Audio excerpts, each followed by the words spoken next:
Стихотворение называется «Ветер».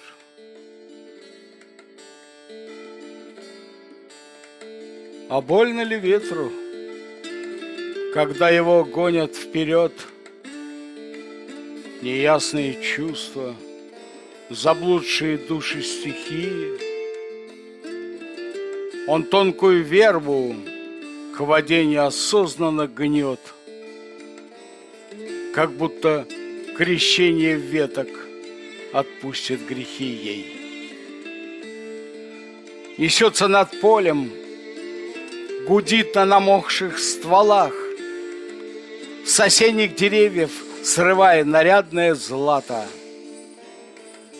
Найдя утешение в добрых и теплых словах, уснет опьяненный чудеснейшим запахом мяты. Ах, ветер, ребенок, ах, парень, рубаха, мужик, проснется поутру, туман разогнав в одночасье, и будет раздольно, как ветру положено жить. Да много ли нам надо, ветрам, обреченным на счастье?